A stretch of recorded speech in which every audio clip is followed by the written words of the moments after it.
अजा एकादशी व्रत कथा।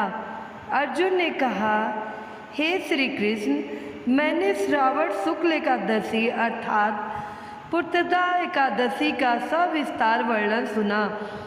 अब आप कृपा करके मुझे भाद्रपद माह के कृष्ण पक्ष की एकादशी के विषय में भी बतलाइए। इस एकादशी का क्या नाम है तथा इसके व्रत का क्या विधान है? इसका व्रत करने से किस फल की प्राप्ति होती है? श्री कृष्ण ने कहा, हे कुंती पुत्र, भाद्रपद माह के कृष्ण पक्ष की एकादशी को अजा एकादशी कहते हैं। इसका व्रत करने से सभी पाप नष्ट हो जाते हैं। इस लोक और परलोक में मदद करने वाली इस एकादशी व्रत के समान संसार में दूसरा कोई व्रत नहीं है। अब ध्यान पूर्वक इस एकादशी का महात्म्य श्रवण करो। पौराणिक काल में भगवान श्री राम के वंश में अयोध्या नगरी में एक चक्रवर्ती राजा हरिश्चंद्र नाम के एक राजा हुए थे। राजा अपनी सत्यनिष्ठा और ईमानदारी के लिए प्रसिद्ध थे।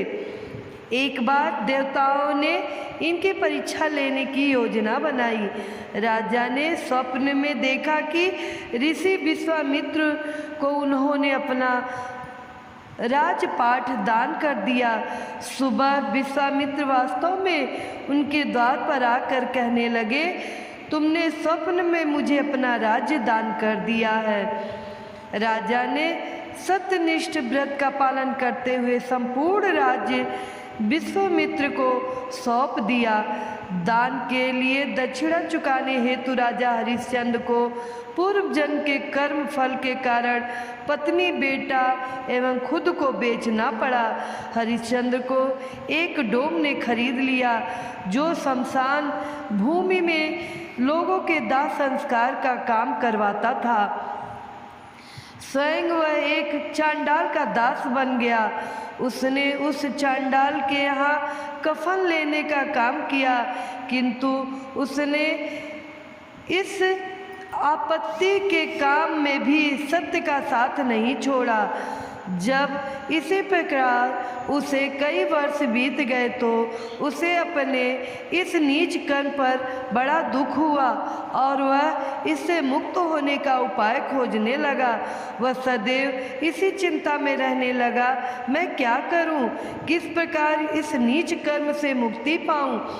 एक बार की बात है, वह इसी चिंता में बैठा था कि गौतम ऋषि उसके पास पहुँचे। हरिश्चंद्र ने उन्हें प्रणाम किया और अपनी दुख भरी कथा सुनाने लगे।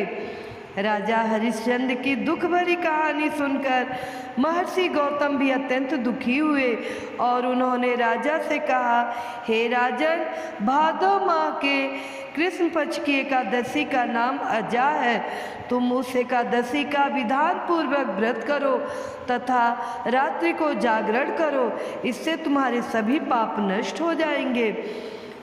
महर्षि गौतम इतना कहकर वहाँ से लोप हो गए। अजा नाम की एकादशी आने पर राजा हरिश्चंद्र ने महर्षि के कहे अनुसार विधान पूर्वक उपवास तथा रात्रि जागरण किया। इस व्रत के प्रभाव से राजा के सभी पाप नष्ट हो गए। उस समय स्वर्ग में नगाड़े बजने लगे तथा पुष्पों की वर्षा होने लगी। उन्होंने अपने सामने ब्रह्मा, विष्णु, महेश तथा देवेंद्र आदि देवताओं को खड़ा पाया। उन्होंने अपने मृतक पुत्र को जीवित तथा अपनी पत्नी को राशि, वस्त्र तथा आभूषणों से परिपूर्ण देखा। व्रत के प्रभाव से राजा को पुनः अपने राज की प्राप्ति हुई।